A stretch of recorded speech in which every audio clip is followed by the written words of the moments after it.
네, 더불어민주당이 내년 총선 앞두고 전략공천관리위원장에 사선 중진이죠. 안규백 의원을 임명했어요. 예. 안 의원이 아무래도 개파색이 강하진 않지만 이제 정세균계로 분류가 되던데 이 정도면 이제 통합 의지 이런 걸 읽을 수 있을까요? 그렇죠. 그러니까 정세균계로 분류되는 의원 중에 좀 많이 아시는 분이 이원욱 의원. 네. 뭐 이분이 이제 정세균계거든요. 그리고 최근에 이제 삼총리 연합설 뭐 이런 얘기가 있잖아요. 그렇죠. 이낙연, 정세균, 김부겸까지. 네. 그러니까 이거에 대해서 조금 이제 대응 카드 정도로 보면 될 것 같은데 또 워낙 당무 경험이 많아요. 뭐 사무총장도 했고 여러 가지 일을 했기 때문에 그래서 좀 적임자로 이제 당에서 본 것 같습니다. 네. 그래서 이번 인사는 총선을 앞두고 당의 분열을 막기 위한 개파 안배 통합을 고려한 인사라는 평가입니다.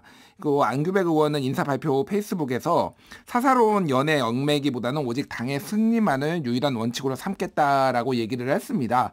근데 이제 민주당하고 국민의힘하고 조금 다른 거를 설명드릴게요. 네. 지금 이 직책이 전략공천관리위원장이잖아요. 네. 그러니까 국민의힘은 공천관리위원장이 한 명 있습니다. 한 명이 다 해요. 그러니까. 아, 공관위원장 한 명이 다 하고. 예, 모든 걸 다 하는데 민주당은 공관위원장이 3명이 있어요. 하나가 전략공관위원장인데 이거는 전략공천. 네. 전략공천만은 그러면 어디가 전략공천을 할 수 있는지 그러니까 당원에 이렇게 돼서 전체 선거구의 20% 이내에서 선거 전략상 이제 전략공천을 할 만한 데를 당대표가 추천할 수 있다 이렇게 돼 있거든요. 그러면 어디를 설정할지를 이제 여기에서 결정을 하는 거예요.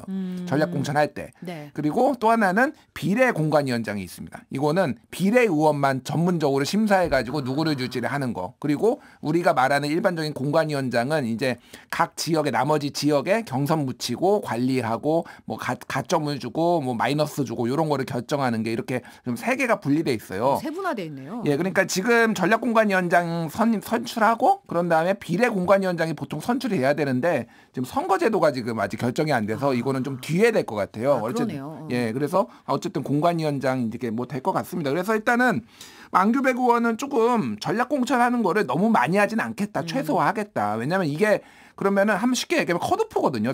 거기에 만약 현역 의원이 있다라고 한다면 컷오프가 돼버리는 거니까 그런 부분들을 조금 당내 어떤 분열 우려를 좀 의식해서 좀 조심스럽게 얘기를 했습니다. 그리고 민주당이 어제 당대표와 최고위원 뽑는 정당대회 룰을 좀 손을 봤는데 대의원표 반영 비율 줄이고 권리당원표 가치 높이는 당원 개정안을 통과시켰네요. 예.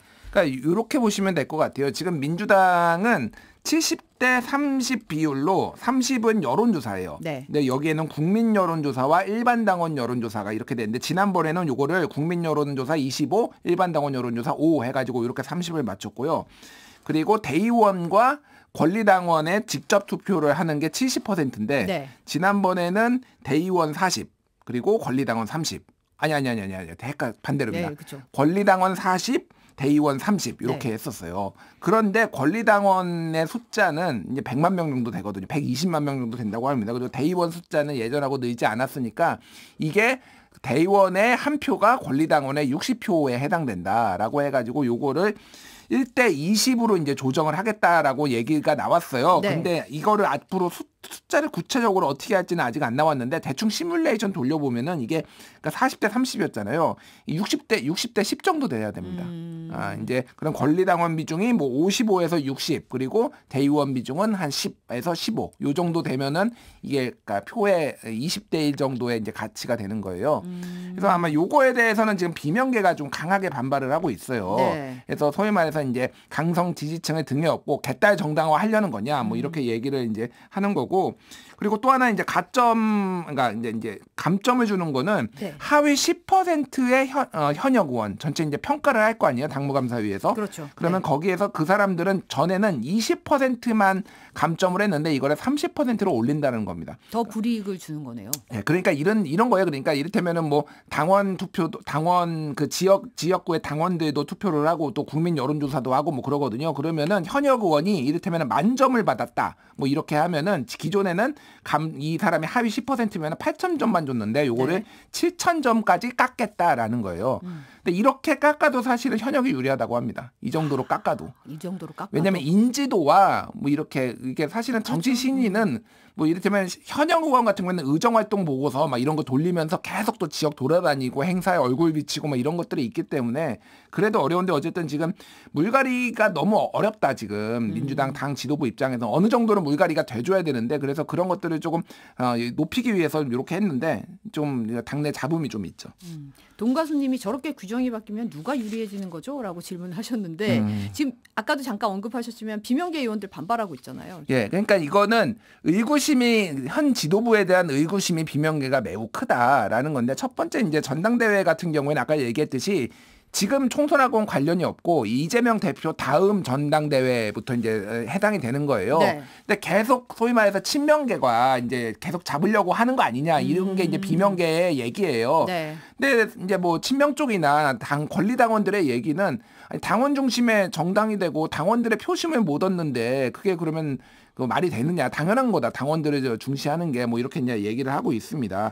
그리고 또 하나는 이원욱 의원 같은 경우는 그래서 뭐 황교안 대표와 태극기 부대와의 결합에서 우리가 정치 권력과 포퓰리즘이 결합했을 때 독재 권력이 되는 걸 보지 않았느냐라고 하면서 심지어 낫지 뭐 이렇게 얘기했다가 막 고성이 오가고 막 이런 상황도 있었거든요. 네. 그리고 이제 홍영표 의원도 어제 좀 반대 목소리를 냈는데 이를테면 그 민주당의 이제 지도부에서는 김은경 혁신위가 대의원제 축소를 요구했으니까 우리가 한다 이런 명분이었는데 혁신안을 받은 거다. 예. 그런데 홍영표 의원이 혁신위 1호 안건은 불체포 특권 포기였는데 이거는 왜 안 하냐.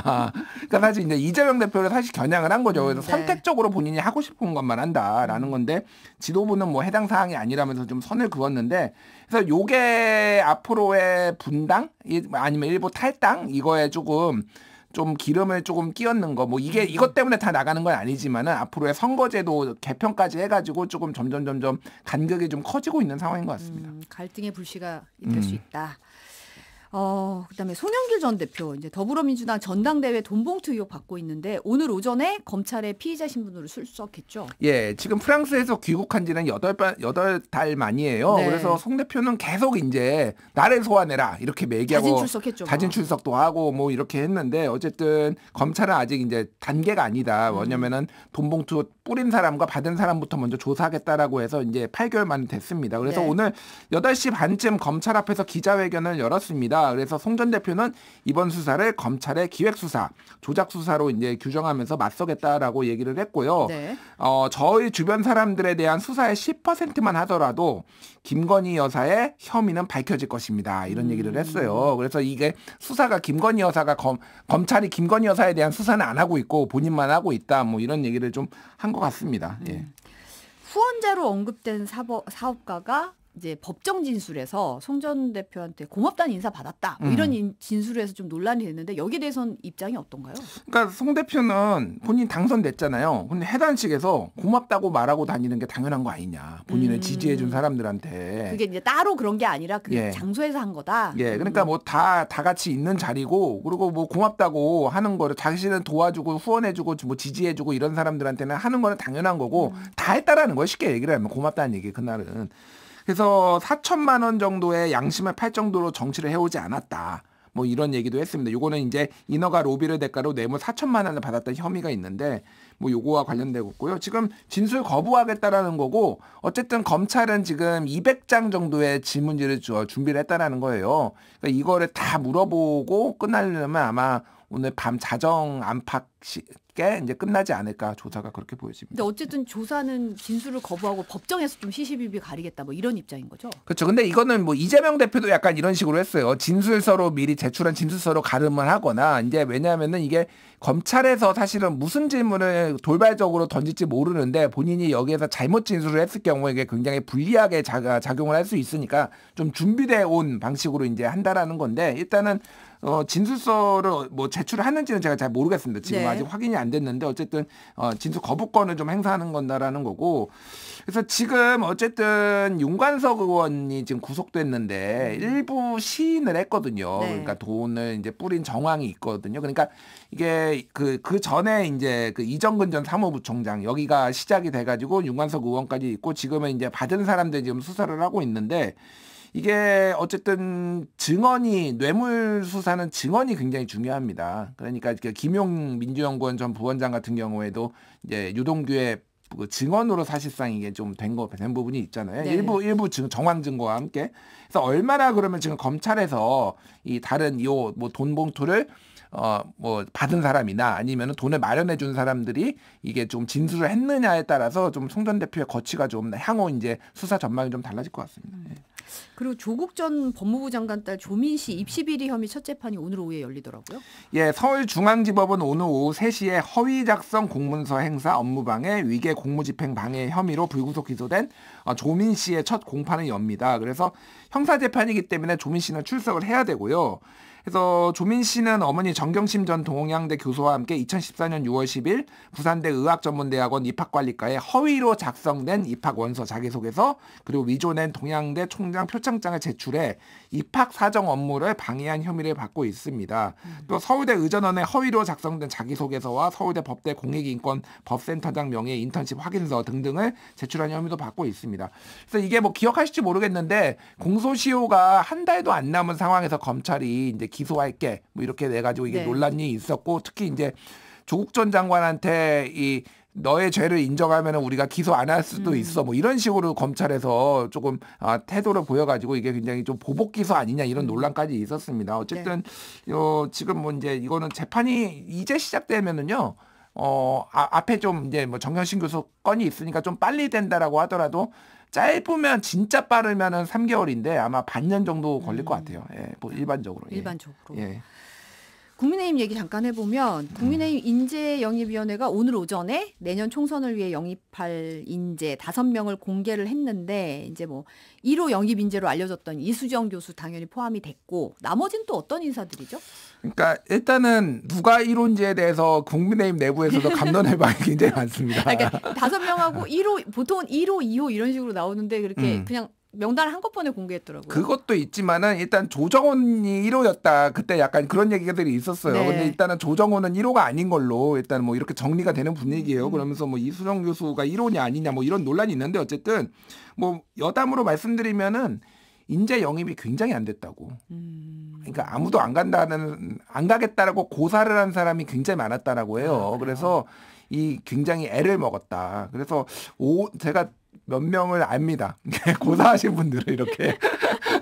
그래서 굉장히 지금 힘들구나. 지금 국민의힘이 힘들구나. 왜냐하면 선거 질 것 같으면은 뭐 나가겠습니까? 자기가 나가는 타이밍이 본인의 인생에서는 굉장히 중요한 타이밍이니까. 그리고 또 하나는 이제 아직 선거제도가 결정이 안 되니까 만에 지금 연동형 비례대표제로 갈 경우에는 이거 위성정당 또 만들어야 되거든요. 위성정당으로 또 하는데 이게 스타일을 구기는 거예요. 그러니까 이게 또 꼼수에 이런 데 공천받고 물론 권력욕이 어마어마한 분들은 또 그렇게라도 나가겠지만은 이런저런 변수가 너무 많아서 뭐 인기도 없고 그러니까 이제 거절을 많이 했다라는 건데 어쨌든 이수정 교수 뭐 다 아실 겁니다. 네. 경기대 교수님이시고 이제 범죄 전문가죠. 그래서 이분이 이제 뭐 언론 인터뷰도 많이 했고요. 그리고 구자룡 변호사라는 분이 있는데 이재명 저격수로 하는데 잘 아마 종편 보수 종편 보시는 분들은 꽤 아실 거예요. 뭐 채널 A, 네. 채널 A 뭐 이런 데에 좀 많이 나오는 분입니다. 그리고 하정훈 소아청소년과 의원 원장 이분은 밀리언셀러이면서 육아 필독서로 꼽히는 삐뽀삐뽀 119 소아과.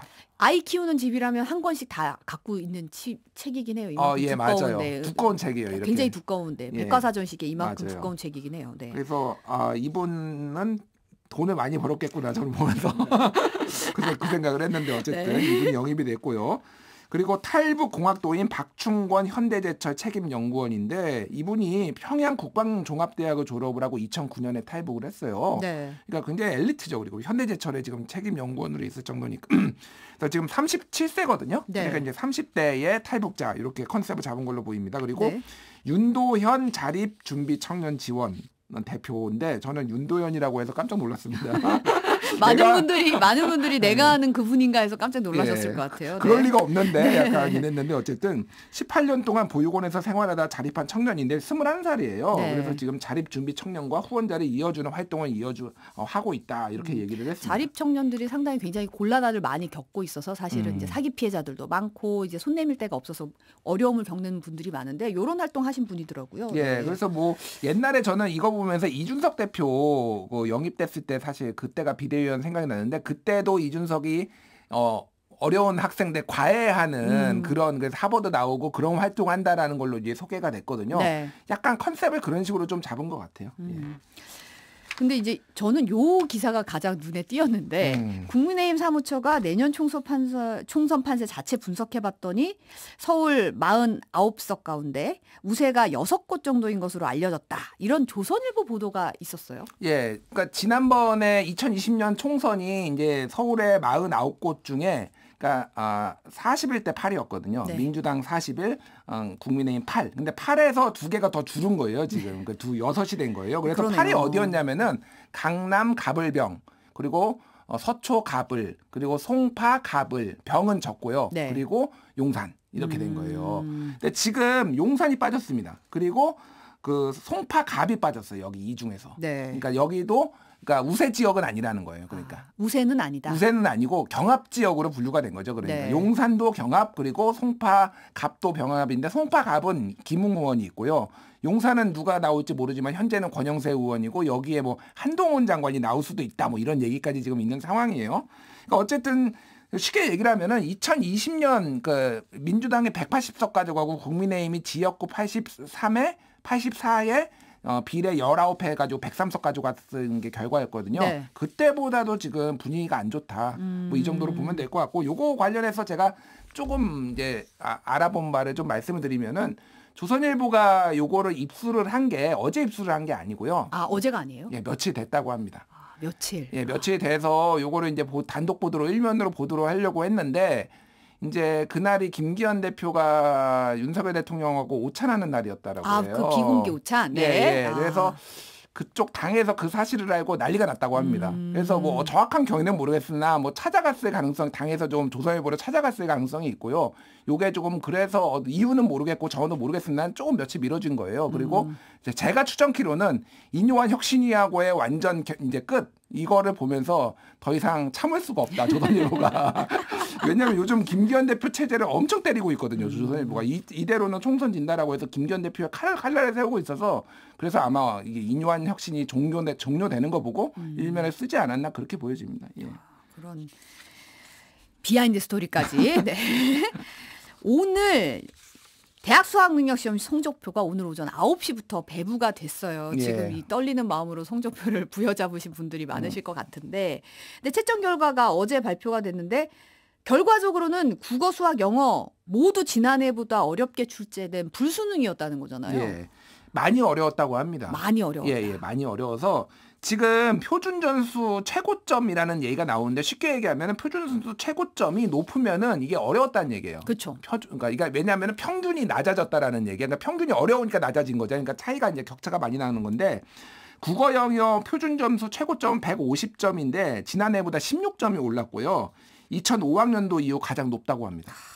네. 그리고 수학의 표준 점수 최고점도 지난해보다 3점 오른 148점대인데 9월 모의평가에서 2,500명이 만점이었는데 600명대로 수학 만점자가 떨어졌다. 어려운 과목이었네요. 4분의 1 수준으로 이제 만점자가 떨어진 네. 거죠. 그 영어 영역도 90점 이상이면 1등급을 받는데 이번 수능의 1등급은 상위 4.71%에 불과합니다. 그래서 지난해 수학 1등급이 뭐 5.26인 걸 비교하면은 절대평가인 올해 영어가 지난해 수학보다도 더 어려웠다는 얘기 뭐 이런 얘기 있어서 제 조카도 고3이어서 지금 봤거든요. 네. 네. 난리 났습니다. 뭐라고 말을 못하겠네요. 예. 네. 지금 단톡방에 고3이 있는 집은 조용하거든요, 지금. 네. 그 교육부가 근데 자평한 내용은 올해 수능 시험이 킬러 문항을 배제하고도 난이도 조절을 잘했다. 이게 자평을 하더라고요. 그러니까 킬러 문항 배제 방침에 따라서 이번에 재수생들 아니면 반수생들이 엄청 많이 이제 들어왔어요. 네. 그래서 지금 졸업생 비율이 35.4%인데 지난해 31.1%보다 4.3%포인트 상승을 해서 이미 너무 경쟁이 심하다. 뭐 이런 상황이었는데 지금 이제 이 결과를 받아들이고 지금 약간 좀 분통이 터지는 상황인 것 같아요. 수험생들이.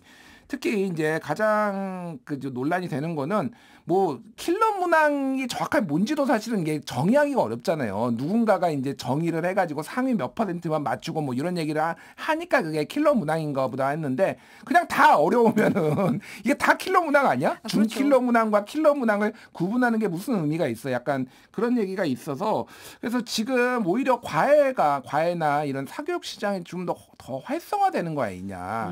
킬러 문항을 없애고 준킬러 문항이 대폭 늘어나면서 난이도가 전체가 올라가면은 사교육 시장이 오히려 활성화돼서 윤석열 정부가 원했던 방향하고 반대로 갈 가능성도 배제할 수 없다. 이런 전문가들의 얘기가 좀 나오고 있습니다. 근데 보니까 교육부는 고민을 했던 게 이제 수능 쉬워진다 그러니까 N수생이라 그러죠. 재수생 뭐 다 들어오면 결과적으로 이제 상위권 재수생들이 들어올 거고 여기에 변별력을 높이기 위해서 우리가 난이도 조절을 힘을 썼다. 뭐 이런 얘기를 하는데 결과적으로 수험생 입장에서는 아니 어려우면 다 어려운 거지 킬러가 무슨 상관이고 준킬러가 무슨 상관이야 이런 얘기 나올 수밖에 없고 지금 고3 올라가는 학생들 사이에서는 지금 뭐 입시학원 대기가 뭐 거의 뭐 몇백 대 수준으로 지금 올라갔다는 소식이 들리고 있더라고요.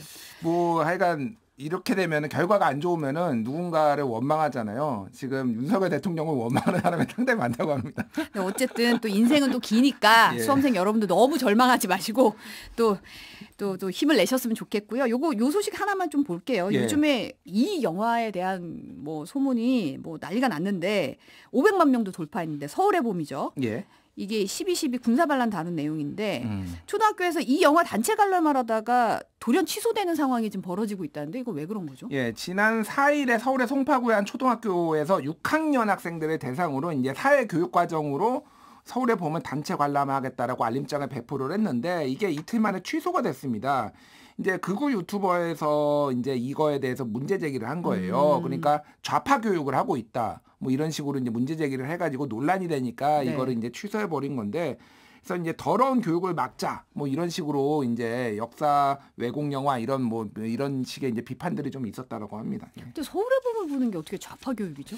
그러니까 그 얘기인즉슨 제가 뭐 어느 특정 정당이라고 얘기를 안 하겠지만은 그러면은 그 정당이 전두환을 계승했다라는 식으로밖에 이해가 안 되잖아요. 근데 그 정당은 전두환을 계승하지 않았다라고 주장을 하고 있거든요. 그러니까 우리는 민자당부터 우리의 뿌리다 뭐 이런 식으로 민정당은 아니다 이렇게 얘기를 하고 있는데 그래서 참 이상하다라는 생각이 사실 교육 과정을 보면 6학년에 현대사를 배워요. 3.15 부정선거부터. 그래서 사실은 이런 영화를 통해서 또 아이들이 볼 수 있는 역사의식도 고취될 수 있는 건데 저는 그게 좌파 교육이라 그래서 이게 왜 좌파지라는 생각이 군사구태타인데 국가를 없는 거잖아요. 이건 뭐 어떤 의미일까라는 생각이 좀 들긴 했습니다. 민주주의를 부정하는 사람들은 좌파로 보이겠죠. 예. 오늘 여기까지 듣겠습니다. 온유한 뉴스톱의 김준일 수석 에디터였습니다. 감사합니다. 감사합니다.